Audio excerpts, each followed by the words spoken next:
Hi hello welcome back to ஜெடிக்கி kitchen. இன்றைக்கி முட்டை வச்சு ரொம்ப சூப்பராக பிரேக்ஃபாஸ்ட் இல்லை ஸ்நாக்ஸுக்கு ஒரு ரெசிபி பண்ணலாம். இது ரொம்ப டேஸ்ட்டாக இருக்கும். நான் அதுக்காக 2 மீடியம் சைஸ் உருளைக்கிழங்கு எடுத்து அது தோலெல்லாம் நல்லா சீவிட்டு இந்த மாதிரி கேரட் துருவுறதுல நல்லா துருவி வச்சுருக்கேன். உருளைக்கிழங்குல ஸ்டார்ச் அதிகமாக இருக்கிறனால இந்த மாதிரி நல்லா வாஷ் பண்ணி எடுத்துக்கோங்க. அதை ஒரு பவுலுக்கு நான் மாற்றிக்கிறேன். நான் அது கூட ஒரு கேரட்டும் அந்த மாதிரி துருவி வச்சுருக்கேன், அதையும் உள்ள ஆட் பண்ணிக்கிறேன். சின்ன கேரட்னா 2 எடுத்துக்கோங்க, பெருசுனா 1 போதும்.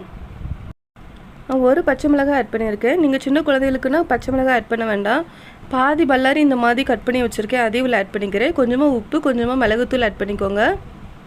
நம்ம கையை வச்சு நல்லா பசைஞ்சு விட்டுக்கோங்க. உப்பு மிளகுத்தூள்லாம் எல்லா இடத்துக்கும் நல்லா ஸ்ப்ரெட் ஆகிற மாதிரி நல்லா பசைஞ்சு விட்டுக்கோங்க.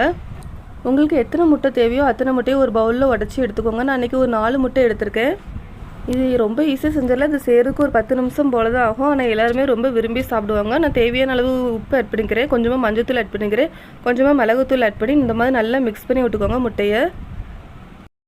முட்டையை நல்லா மிக்ஸ் பண்ணதுக்கப்புறமா அதை நம்ம துருவி வச்சுருக்க காய்கறிகள் கூட ஆட் பண்ணி நல்லா இந்த மாதிரி மிக்ஸ் பண்ணி விட்டுக்கோங்க.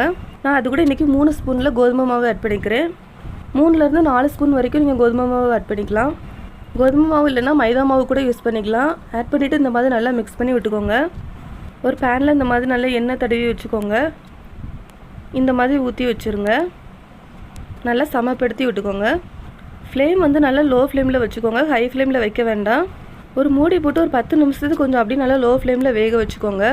நான் 10 நிமிஷம் கழிச்சதுக்கப்புறமா நான் ஓப்பன் பண்ணிக்கிறேன். இந்த மாதிரி ஒரு பிளேட்டை வச்சுட்டு இப்படி திருப்பி போட்டு இப்படி கமுத்திக்கோங்க. அது ரொம்ப ஈஸியாக இருக்கும்.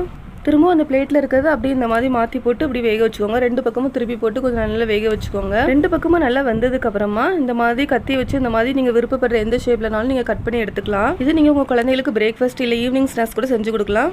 ட்ரை பண்ணி பாருங்கள். சப்ஸ்கிரைப் பண்ணிக்கோங்க. தேங்க்யூ.